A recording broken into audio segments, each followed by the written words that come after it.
오늘 우리에게 주시는 하나님의 말씀 요한복음 3장 16절 요한복음 3장 16절 한 절 말씀 우리 합독하시겠습니다. 찾으신 분들은 기립하셔서 우리 한 절을 우리 두 번 우리 합독하시겠습니다. 시작. 하나님께서 세상을 이처럼 사랑하셔서 외아들을 주셨으니 이는 그를 믿는 사람마다 멸망하지 않고 영생을 얻게 하려는 것이다. 다시 한번. 하나님께서 세상을 이처럼 사랑하셔서 외아들을 주셨으니 이는 그를 믿는 사람마다 멸망하지 않고 영생을 얻게 하려는 것이다. 아멘. 서로 축복합니다. 하늘 복 많이 받으세요. 하늘 복 많이 받으세요. 사랑하고 축복합니다. 따라서 해보세요. 하나님을 기쁘시게, 사람을 행복하게. 부모님이 행복해야 자녀도 행복하고요, 내가 행복해야 전도도 할 수 있는 줄로 믿습니다. 여러분, 오늘 종료주일이에요. 뜻깊은 날이죠. 우리 예수님께서 우리의 모든 죄를 대속하시기 위해서 이제 십자가 짊어지시기 위해서 이제 예루살렘에 입성하는 날을 기념하는 종료주일. 그리고 내일부터 이제 고난주간이 시작이 되어집니다. 우리 교회적으로는 고난주간 특별 밤기도회를 합니다. 목요일까지가 아니라 금요일까지 5일 동안 하는데요, 시간마다 참석하셔서 주님의 그 고난에 같이 동참하고 또 같이 기도하면서 또 영성들을 회복할 수 있는 시간들 될 수 있기를 바라고요. 그리고 이제 다음 주일은 사망권세를 깨뜨리시고 이 죽음을 정복하신 우리 예수님의 그 부활을 기념하는, 예수님이 부활하심으로 우리의 부활도 가능하게 되었습니다. 부활이 없다면 우리 신앙은 가짜예요. 그래서 이 부활이 얼마나 중요한지요, 이 고난 뒤에 반드시 부활이 있음을 믿고요, 부활에 함께 가족분들과 동참하는 그런 시간들 될 수 있기를 바랍니다. 그래서 저는 오늘 십자가는 자기희생적 사랑이라는 제목으로 은혜를 나누고자 합니다. 사랑은 그것이 인간적이건 신적이건 자기 희생의 바탕 위에서 가능한 거예요. 자기 희생이 없는 사랑은 이기적이요 탐욕적인 위선에 불과한 것입니다. 부모가 자식을 사랑하는 그 사랑은 인간적인 사랑 중 가장 고귀한 사랑이라 그러죠. 왜냐하면 그 사랑은 부모님의 가장 큰 희생의 바탕 위에서 주어지기 때문에 그렇습니다. 부부간의 사랑도 받기를 원하기보다 주기를 원하는 자기 희생의 바탕 위에 설 때 참 사랑이 될 수 있는 것입니다. 남편이 아내에게, 아내가 남편에게 사랑을 주기 위해서는 자기의 희생이 있어야 되는 거예요. 자신은 희생하지 않고 상대를 이용하려고만 하기 때문에, 받기만 하려고 하기 때문에 사랑이 아닌 미움과 원망이 가득하게 되어 파경을 맞이하게 되는 것입니다. 친구 간의 사랑도 친구를 위하여 희생적인 도움을 베풀 때 이루어져 우정이 지속되는 것이지, 항상 그 친구를 이용만 하려고 한다면 그 우정은 깨어지고 마는 것입니다. 여러분, 영화 한 편을 소개하고자 합니다. 그대를 사랑합니다라는 제목이에요. 노인 네 분의 사랑 이야기예요. 이것은 우리나라 노인에 관한 문제 이야기가 아니에요. 인생에 관한 이야기예요. 저는 그 영화를 보면서 우리가 걸어갈 이야기라고 생각을 합니다. 우리 노인들의 삶의 애환들을 보면서 인생의 중요함에 대해서 뼈저리게 느끼게 됩니다. 누구나 예외 없이 가야 하는 그 길이에요. 저도 그렇고요, 여기 있는 여러분들도 누구나 예외 없이 그 시간이 우리에게도 다가오고 있습니다. 우리가 서로 보듬어 안고 서로 사랑하고 서로 섬기고 그런 메시지가 담겨져 있는데, 영화에 이런 대목이 있어요. 거기에 치매에 걸린 한 할머니예요. 치매에 걸린 아내를 섬기는 할아버지가 나옵니다. 그래서 이제 자식들은 다 떠나고 없고 경제적으로 먹고 살아야 하니까 할아버지가 아침에 출근하면서 밖에서 문을 잠급니다. 열쇠로 문을 잠궈요, 밖에서. 치매 걸린 할머니가 뛰쳐나가실까 봐 밖에서 문을 잠그시고는 주차장 관리인 일을 하고 계세요. 그런데 불행하게도 이 불행은 엎친 데 덮치는 거 아닙니까? 그 치매에 걸린 할머니가 암도 걸렸는데 암 말기인 거예요. 그래서 이 아내가 죽음을 앞둔 상황입니다. 아내가 죽음을 앞두고 치매에서 잠깐 제정신으로 돌아와서 정신이 맑아져요, 할머니가. 그때 자기 아내가 며칠 남지 않았다는 것을 이 남편은 알고 있었으니까 할아버지가 이런 이야기를 해요. 여보, 나는 죽었다가 다시 태어나도 당신이랑 결혼할 거야. 그렇게 이야기를 하면서 당신은 어떠냐고 그랬더니 할머니가 의외의 대답을 하시는 거예요. 나는 싫다는 거예요. 나는 당신하고 결혼하지 않을 거예요. 왜 그렇게 이야기하느냐고 할아버지가 물었더니 그 할머니가 이렇게 말씀하시는 거예요. 내가 당신이랑 결혼해서 한평생 이렇게 받기만 했는데, 한평생 당신에게 집만 되었는데 내가 어떻게 또 그런 짓을 하느냐고. 나는 당신이랑 다시 살고 싶지 않아요. 제가 그 대목에서 얼마나 울었는지 모릅니다. 우리 생각에는 반대일 것 같은데, 우리 생각에는 그 짐이 너무 무거워가지고 할아버지가 그런 얘기를 하실 것 같은데, 제가 그 영화를 보면서 깨달은 것이 무엇인 줄 아십니까? 자기를 버린, 자기를 희생하는 사랑은, 이것은 경험해본 사람만이 아는 기쁨이라는 것입니다. 그 할아버지가 뭐라고 말씀하시는가 하면요, 당신 왜 그래? 내가 당신을 만나서 얼마나 행복했는데, 얼마나 기뻤는데. 오늘 우리 안에 자기를 버린 사랑이, 아가페의 사랑이 회복될 수 있기를 주님의 이름으로 축원합니다. 사랑을 받는 쪽에서는 염치가 없어서, 나는 당신에게 염치가 없어서 이런 부탁을 못하게 했어요. 그러나 그 사랑을 주신 그 할아버지가 더 기쁘고 더 행복하고, 내가 당신을 섬기면서 누렸던 그 기쁨이 너무 커서 나는 또다시 당신이랑 결혼할 거야. 오늘 우리 사랑의 동산교회에서 예배드리는 모든 성도들에게 버리는 사랑, 희생하는 사랑, 내어주는 사랑의 기쁨을 누리게 될 수 있기를 주님의 이름으로 축원합니다. 사랑 그 자체의 속성 때문에 사랑을 베푸는 그 사람은 항상 크고 작은 십자가를 짊어지게 됩니다. 십자가 없는 사랑은 위선이요, 궤변이요, 기만일 뿐인 거예요. 오늘 본문에 보니까요, 다시 보세요. 하나님께서 세상을 이처럼 사랑하셨어. 이처럼 사랑하셨어. 외아들을 주셨으니. 외아들이 누구예요? 예수님, 독생자 외아들 예수님을 주셨으니 이는 그를 믿는 사람마다, 누구를 믿는 사람마다? 예수님을 믿는 사람마다, 예수님을 영접한 사람마다 멸망하지 않고 뭐를 얻게 해주시겠다고요? 영생을 얻게 해주시겠다고 말씀하고 계세요. 여기에서 세상이란 무엇입니까? 세상. 아담과 하와가 하나님을 반역하고 떠났을 때 이 세상은 마귀의 것이 되고 말았어요. 사단의 것이 되고 말았어요. 마귀가 세상의 신이요 임금 노릇을 합니다. 이 마귀는 하나님의 법을 어기게 하고 하나님을 반역하게 하는 죄를 범하게 만들어요. 하나님 못 믿게 만들어요. 죄 짓게 만들어요. 그래서 이 세상은 죄로 가득합니다. 죄로 가득해요. 사람들마다 하나님의 법을 어기고 세상의 법, 양심과 도덕의 법도 어기며 끊임없이 죄악 가운데 살고 있어요. 죄와 반역으로 가득한 것이 세상이에요. 사람들은 하나님을 반역함으로 하나님과 원수가 되었어요. 사람들은 하나님께서 햇빛을 주시고 물을 주시고 비를 주시고 공기를 주시고 양식을 주셔서 우리가 살도록 해주셨음에도 불구하고 무례하게도 하나님께 감사하지도 않고 하나님을 공경하지도 않아요. 오히려 그 마음이 둔하여져서 이 세상의 우상과 사신을 섬기고 있어요.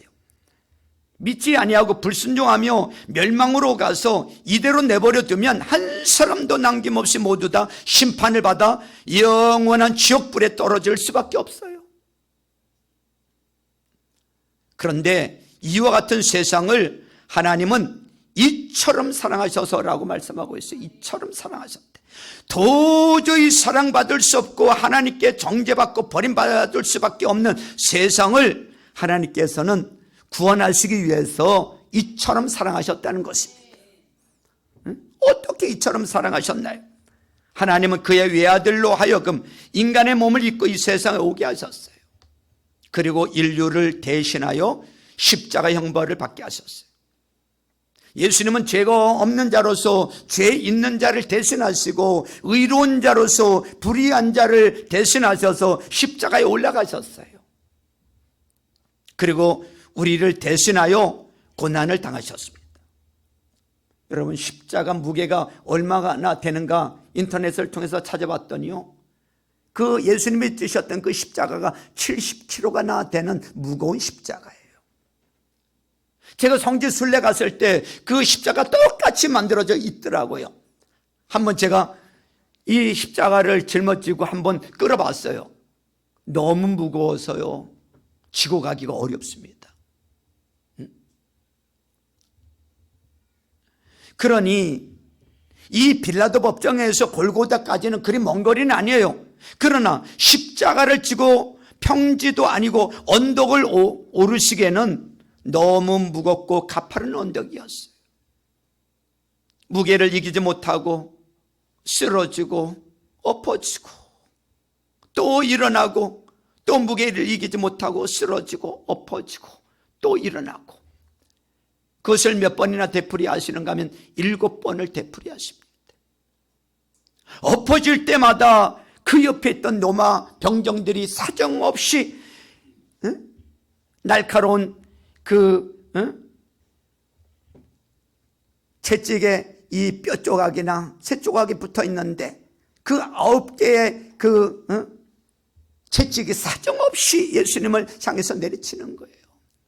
그때마다 살점이 떨어지고 피가 터지는 것입니다.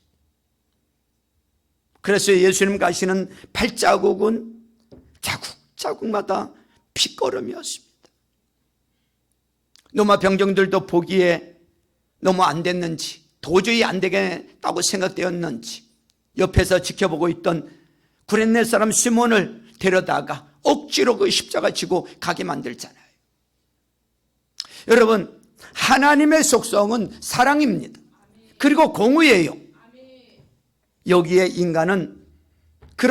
하나님은 그러기에 인간은 사랑하시지만 인간 속에 있는 부패된 죄악성은 결코 사랑하실 수가 없는 거예요.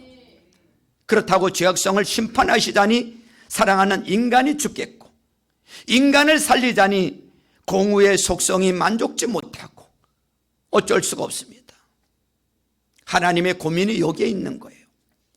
여기에서 바로 하나님의 자기 희생이 있었던 것입니다. 자기 희생을 통해 그 죄값을 스스로 받으셨던 거예요. 그 심판을 스스로에게 내리셨습니다. 그리고 예수님은 십자가에서 다 이뤘다 말씀하시고, 데텔레스타이, 너희들의 모든 죄값을 다 해결했다, 다 정산했다, 데텔레스타이, 다 이뤘다 말씀을 하시고, 그리고 내게로 오라고 말씀하십니다. 하나님의 사랑과 공의를 이룬 것이 바로 십자가인 것입니다. 이런 예화를 들어보신 적 있습니까? 제가 오래전에 했었는데, 왕이 선포한 특명을 어겼던 왕자, 이 명령을 어기면 누구든 예외 없이 두 눈을 뽑는 형벌을 받아야만 했던 법이었어요. 그래서 그 죄를 지은 그 왕자의 두 눈은 왕의 사랑하는 외아들임에도 불구하고 두 눈이 뽑혀줘야만 했습니다. 그러나 왕은 왕자 대신 자신의 눈을 뽑음으로 법도 지키고 사랑도 지킬 수 있었던 자기 희생이야말로 바로 십자가의 의미요, 십자가의 사랑인 줄로 믿습니다. 디모데전서 1장 15절에 보면, 미쁘다 모든 사람이 받을 만한 이 말이요, 그도 예수께서 죄인을 구원하시려고 세상에 임하셨다 하였도다. 죄인 중에 내가 괴순이라, 이렇게 말하고 있어요. 사도 바울은 자신이 죄인이라고 말하고 있어요. 그 많은 죄인 중에서도 괴수라고 말을 하고 있어요. 그 괴수라는 이 말은 헬라어 이 원어의 의미로 보면 첫 번째라는 뜻이에요. 죄인 중에서 내가 제일 악독한 죄인이라는 뜻이에요. 그들 십자가를 볼 적마다 참으로 죄인의 소열대로 줄을 선다면 제일 앞에 서야 할 인생임을 깨달은 거예요. 그가요, 예수님을 영접하고 얼마 안 되어서 그렇게 고백한 게 아니에요. 예수님을 믿고 사도가 된 지 벌써 오래가 지난 후였어요. 오래 시간이 지났어요. 이제 순교하고 하나님 앞에 갈 날이 멀지 않은 때예요. 디모데 후서는요.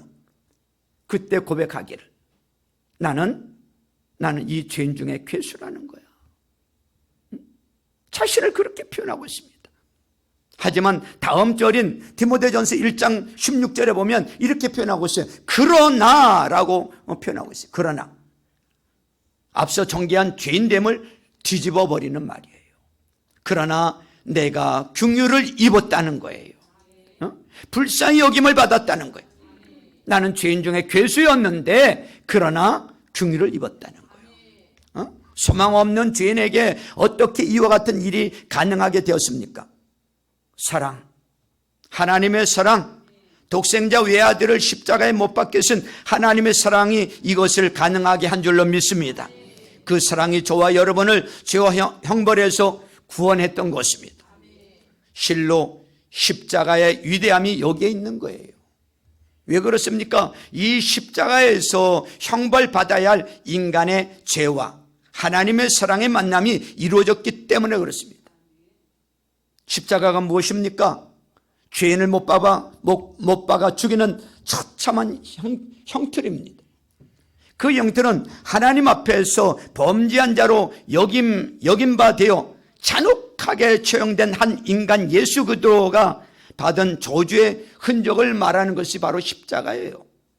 그럼에도 불구하고 사도 바울은 갈라디아서 6장 14절에 보니까 내게는 우리 주 예수 그리스도 십자가 외에 결코 뭐 할 게 없다고요? 자랑할 게 없다고 고백을 하고 있습니다.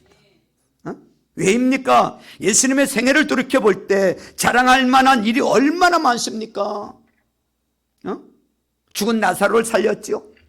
보리떡 5개 물고기 2마리로 5,000명을 먹이고 12광주를 거두었지요.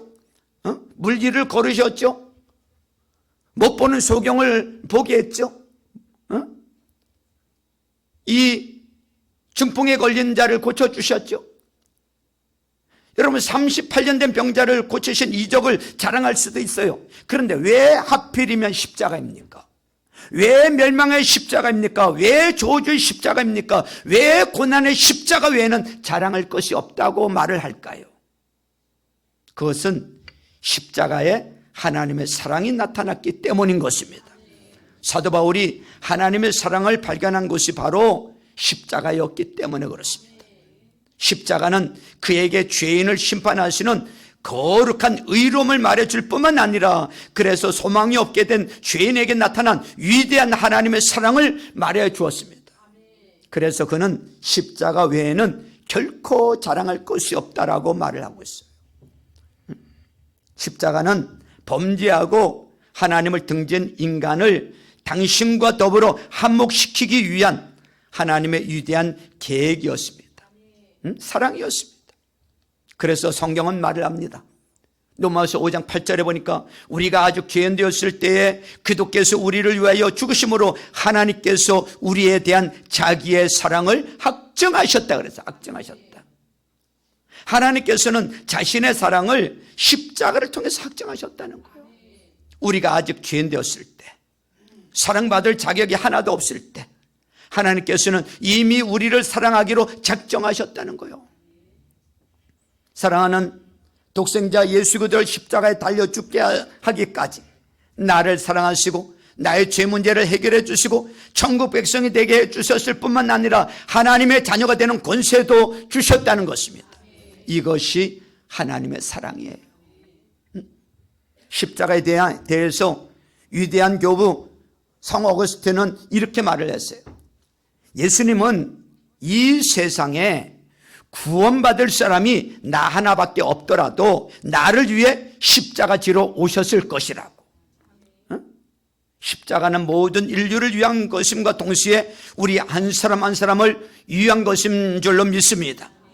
여러분, 나 한 사람 구원을 위해서라도 십자가지로 우리 주님은 오셨을 거라는 거예요. 하나님은 그토록 저와 여러분을 사랑하세요. 이 세상에 사랑할 대상이 나 하나밖에 없는 것 같이 저와 여러분을 그렇게 사랑하고 계신다는 것을 믿으시길 주님의 이름으로 축원합니다. 저는 나를 위해서, 나 한 사람의 구원을 위해서라도 예수님이 십자가지로 오셨다는 이 말이 너무나 은혜가 되고 감격스러웠어요. 그것이 믿어지고 그것이 체험되어지니까요. 야, 설교하다가도 놀랄 일이요, 설교를 준비하다가도 놀랄 일이요, 밥을 먹다가도 놀랄 일이요, 운전하다가도 놀랄 일이요, 길을 걸어가다가도 놀랄 일이요, 여러분 무엇을 하다가도 놀랄 일이더라고요. 야, 하나님이 나를 이렇게 사랑하시는구나, 나를 이렇게 사랑하시는구나. 나 한 사람 구원을 위해서라도 기꺼이 그분이 오셨다는 것입니다. 오래된 이야기입니다. 어느 새댁이 첫 애를 낳은 지 얼마 후 아기를 드쳐 업고 친정을 방문을 했어요. 친정이라야 그 당시에 산 2개 넘으면 되는 거리였어요. 친정에서 반갑게 부모님과 대면한 후 하룻밤을 지내고 이튿날 아침 시댁으로 돌아가려고 쌀문을 나섰어요. 그런데 그때 눈이 천천히 내리기 시작을 합니다. 눈이 많이 쌓이기 전에 빨리 돌아가야겠다며 만류하는 친정 부모님의 손을 뿌리치고 부지런히 길을 나섰어요. 얼마쯤 가다 보니 내리던 눈이 한방눈으로 변하더니 산 하나를 채 넘기도 전에 눈보라로 변해버렸어요. 얼마나 바람이 불고 눈이 많이 오는지 이제는 길조차 보이질 않아요. 한편 친정에서는 딸이 무사히 도착했는가 저녁 무렵에 시댁에 연락해 봅니다만 아직 오지 않았다고 합니다. 큰일 났다 싶어 어두운 산길을 친정 동네, 시댁 동네 할 것 없이 젊은 사람들이 모두 찾아 나섰어요. 눈이 쌓여 길이고 뭐고 도저히 분간할 수가 없어. 조심조심 길을 찾아 나서는데 어디선가 애기 울음소리가 들립니다.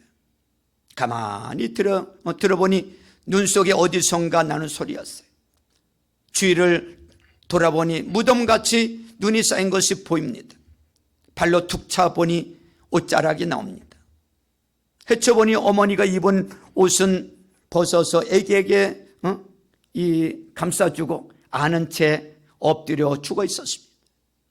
사정인즉 그 무인지경에 눈보라는 몰아치고 길도 사람도 보이지를 않아요. 길도 잃고 산을 헤매고 있는데 설상가상으로 뒤에 업고 있는 아기는 춥다고 웁니다. 할 수 없어 어머니의 겉옷을 벗어 아기를 감싸줍니다. 조금 갔노라니 아기는 더욱 보챕니다. 이대로 가다가는 다 죽을 것 같아요. 그래서 어머니는 아기를 쌀 수 있는 모든 것으로 아기를 감싸고 아기를 안고 엎드립니다. 눈을 피하게 하기 위함이었습니다. 시간이 지나 눈은 두 모자를 덮었어요. 어머니는 얼어 죽었고 어머니의 희생 때문에 아기는 그때까지 땀을 흘리며 살아 있었던 것입니다. 여기에 무슨 의미가 담겨 있습니까? 자식을 사랑하는 어머니의 사랑이 자기 희생으로 자식을 살린 것, 이것이 바로 십자가의 의미가 아닐까요? 이것이 바로 주님의 사랑이 아닙니까? 여기에 용서받지 못할 죄가 어디에 있겠습니까? 십자가는 가장 극악무도한 자만 죽이는 극형이었습니다. 얼마나 고통스러운지 로마 사람에게, 자국민인 로마 사람에게는 어떤 죄를 지어도 십자가형을 하지 않았다고 합니다. 왜 예수님이 하필이면 극악무도한 자만이 죽는 저 십자가에서 죽으셨단 말입니까? 그것은 어떤 극악무도한 죄인이라 할지라도 십자가 앞에서 용서받지 못할 죄는 하나도 없다는 것을 의미하는 거예요. 인간아, 어떤 극악한 죄인이라 할지라도 나는 다 용서할 수 있다는 것입니다. 강도야, 너도 나는 용서할 수 있다. 창녀야, 너도 나는 용서할 수 있다. 살인범아, 너도 나는 용서할 수 있다는 어떤 어떤 경우라도 그가 간 자들 모두 용서받을 수 있다는 말씀인 것입니다. 여러분, 아무리 목욕탕에 가서 목욕을 잘하여도 여러분 때는 닦여질지 몰라도 죄는 닦여지지가 않아요. 아무리 의사가 수술을 잘하여도 죄를 도려낼 수가 없어요. 아무리 페인트를 칠을 잘하여도 죄를 페인트 칠을 할 수가 없어요. 아무리 학교에 가서 공부를 잘하여도 죄를 없앨 수가 없어요. 아무리 돈이 많아도 여러분 그 돈으로 죄를 없앨 수가 없어요. 죄사함을 주는 것은 오직 예수 그리스도의 십자가 보혈밖에 없는 줄로 믿습니다. 그래서 이런 찬양 있잖아요. 같이 한번 좀 불러볼까요? 나의 죄를 씻기는 예수의 피밖에 다시 정케하기도 예수의 피밖에 없네. 예수의 흘린 피 날 이게 하오니 귀하고 귀하다. 예수의 피밖에 없네. 뭐밖에 없다고요? 그렇습니다. 그러니까 사도 바울의 고백대로 우리 주 예수 그리스도의 십자가 외에 결코 자랑할 것이 없다는 거예요. 나를 구원하고 내 죄 문제를 해결한 것이 예수 그리스도의 십자가밖에 없기 때문에 그걸 자랑하는 거예요. 구약에 보면 나합이라는 여자가 있어요. 그 나합의 직업은 기생이었어요. 그런데 사실 영어 성경에 보면 매춘부로 되어 있어요. 우리 세번역에 보면요, 뭐로 번역이 됐는가 하면 창녀로 번역이 되어 있습니다. 그런데 놀랍게도 그런 신분을 가진 여성이 히브리서 11장에 보면 위대한 믿음의 사람들의 반열에 올라 있어요. 야고보서 2장에도 나합을 훌륭한 믿음의 여인으로 떠받들고 있어요. 더 놀라운 사실은 이 지구촌에서 최고의 명문 가문은 예수님 가문 아닙니까? 마태복음 1장에 보면 예수님 가문에서 나합이라는 이 여인이 별처럼 빛나고 있다는 것입니다. 그 족보에 들어있어요. 육신적으로 말하면 나합은 예수님의 할머니 뻘이에요. 어떤 면에서 보면 에스더보다 한나보다 더 귀한 여인이에요. 어떻게 해서 제일 밑바닥의 여자가 제일 높은 자리의 여인, 최고의 여인이 될 수 있었습니까? 그것은 그가 자리 옮김을 했기 때문인 줄로 믿습니다. 자리 옮김을 한 거예요. 여리고에서 이스라엘로, 세상에서 하나님께로 그의 삶의 현주소를 옮겼기 때문인 것입니다. 신약으로 말하자면 예수 그리스도의 십자가를 붙들었기 때문인 그런 것입니다. 예수님의 십자가의 사랑이 그녀의 모든 죄악을 도말하고 그녀를 완전히 새 사람으로 만들었던 것입니다. 여러분 고린도후서 5장 17절에 보면 그런즉 누구든지 그리스도 안에 있으면 어떤 피조물이라고요? 새로운 피조물이라 이렇게 말하고 있어요. 새로운 피조물. 그 의미를 보니까요, 무슨 의미인가 하면 여러분 예수 믿기 전에는 여러분 마귀의 자녀였어요. 세상의 사람이었어요. 예수를 영접하고 예수를 믿음으로 말미암아 신을 받는데 성신을 받아요. 성령을 받아요. 이게 중요한 거예요. 성령 받으면 그 성령님이 사람을 거듭나게 만들어. 성령님이 재창조를 하셔. 그래서 영의 사람이 돼. 세상 사람에서 마귀의 자녀에서 하나님의 자녀로, 사람 자녀에서 하나님의 자녀로 바뀌어진단 말이죠. 근데 이게 변해서가 아니라 성경에 보면 그게 새로 창조했다는 거예요. 새로. 영으로, 성령으로. 그런 존재들이에요. 나합이 하나님 편에 서니 새 여자가 되고 예수님의 가문에 든 것처럼 오늘 여러분과 제가 장녀같이 죄가 많아도 장녀보다 더 죄를 많이 지어도 예수 그리스도의 십자가를 붙들기만 하면 죄사함을 받고 허물의 사함을 받는다는 것입니다. 이것이 십자가의 사랑임을 믿으시길 주님의 이름으로 축원합니다. 이게 복음이에요. 이게 복음이에요.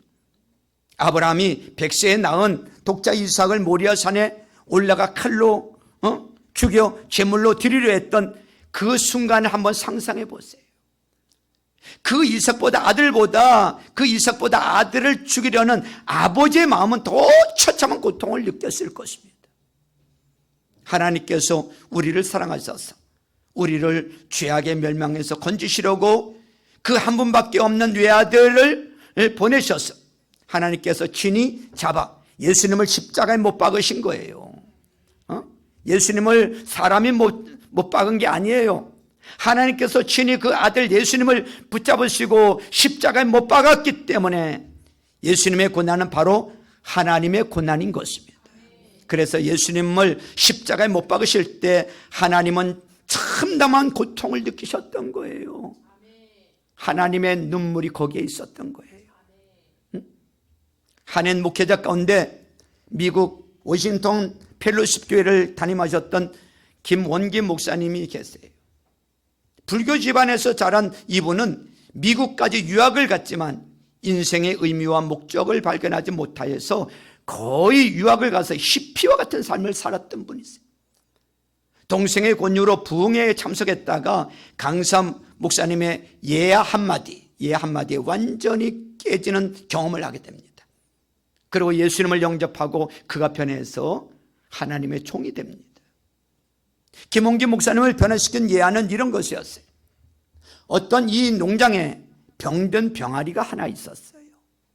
병든 병아리가 하나 있는 거예요. 그런데 이 병아리를 고치기 위해 온 수의사가 주인에게 이 병아리를 살리려면 암탉을 푹 구워 먹여야 한다고 했다면 그 병아리를 살리기 위해서 암탉을 죽일 어리석은 주인이 어디 있겠습니까?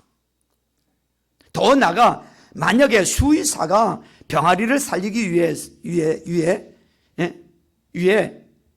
주인의 아들을 잡아 죽이라고 한다면, 주인의 아들을 잡아서 죽이면 그 병아리를 살릴 수 있다고 한다면 그렇게 할 주인이 어디 있겠느냐라는 거예요. 그런데 하나님은 그렇게 하셨다라는 거예요. 병아리보다 못한 벌레 같은 나를, 죄만 짓던 나를 살리기 위해서 하나님의 아들 한 분밖에 없는 예수님을 내어놓으셨다는 거예요. 이것을 깨닫고 그 김홍기 청년은 회개하고 예수님을 영접하고 사람이 변한 거예요. 하나님은 삼위일체 하나님이세요. 그러므로 하나님이 당신의 아들을 주셨다는 것은 곧 당신 자신을 주신 것과 마찬가지인 거예요. 하나님은 우리 인간을 지극히 사랑하셔서 하나님 자신을 죽음의 자리에 내어놓으셨던 것입니다. 이러므로 하나님의 우리에 대한 사랑은 말뿐인 사랑이 아니라 형용할 수 없는 자기 희생을 지불한 사랑인 것입니다. 자기 희생을 지불하지 않는 사랑, 증명되지 않는 사랑은 사랑이 아니에요. 말로만 하는 사랑 아니에요. 하나님께서는 이 무시무시한 자기 희생을 지불하시고 우리를 사랑하신 줄로 믿습니다. 할렐루야. 주님이 그런 사랑을 우리에게 베풀어 주셔서 우리를 구원하셨단 말이죠. 이 땅에서도 많은 사람들이 존경받는 사람들이 있어요. 목사님도 그렇고요, 우리 평신도 사역자들은 목자 목녀들도 마찬가지예요. 여러분들을 위해서, 우리 목장 식구들을 위해서 아낌없이 자기 일생을 하면서 섬기기 때문에 존중해주고 존경해주고 사랑해주고, 여러분 부족해도 따라주고 인정해주고 그러는 것입니다. 그러므로 하나님의 사랑을 우리는 쉽게 생각해서는 안 돼요. 이 크나큰 희생과 눈물과 피와 고통, 참담한 괴로움을 지불하신 후 하나님께서는 우리 주 예수님을 통해 우리의 모든 죄를 다 청산해 주신 줄로 믿습니다. 그래서 오늘 본문 하반절을 보세요. 16절 하반절 같이 읽습니다. 시작. 이는 그를 믿는 사람마다 멸망하지 않고 영생을 얻게 하려는 것이다 라고 했습니다. 죄인이나 악인이나 불의한 자나 깨끗한 자나 남녀노유, 빈부귀천, 동서고금을 막론하고 회개하고 예수님을 믿기만 하면, 예수님을 영접하기만 하면 하나님은 그 큰 사랑으로 우리를 용서해 주시는 줄로 믿습니다. 그리고 믿고 구원받은 자는 하나님의 자녀가 되는 것입니다. 하나님의 형상을 회복하는 것입니다. 에덴의 축복과 아브라함의 축복을 받게 되는 것입니다. 그러므로 우리는 하나님의 사랑을 값없이 받되 가볍게 생각해서는 안 될 줄로 믿습니다. 하나님은 너무도 큰 상처를 입으시고 하늘과 땅을 다 주고도 바꿀 수 없는 자기 희생을 지불하시고 우리를 구원해 주신 줄로 믿습니다. 정리합니다. 사랑하는 성도 여러분, 여러분이 진실로 이 고난의 십자가를 믿어 구원받은 하나님의 자녀가 되신 것을 믿으십니까? 마음을 다하여 그들의 이름으로 여러분에게 말을 합니다. 그 사랑을 등지지 마시길 바랍니다. 십자가를 사랑하시길 바랍니다. 그 십자가가 여러분을 구했어요. 지옥의 십자가에 나타난 영광스러운 하나님의 사랑을 자랑하시길 바랍니다. 2000년의 세월이 흘렀어요. 갈보리 언덕의 십자가도 이제는 사라진 지 오래입니다. 그러나 이 시간도 하나님의 사랑은 나로 하여금 여러분에게 십자가를 외치게 하고 있습니다. 오늘도 우리 주 예수 그리스도의 십자가는 이 강단 위에 우뚝 서서 이 세상에 버려진 영혼, 하나님을 등진 여러분들의 영혼을 향해서 말을 합니다. 하나님께서 세상을 이처럼 사랑하셔서 외아들을 주셨다고. 할렐루야. 이 사랑 앞에 여러분은 어찌하시렵니까? 우리 이 시간에 십자가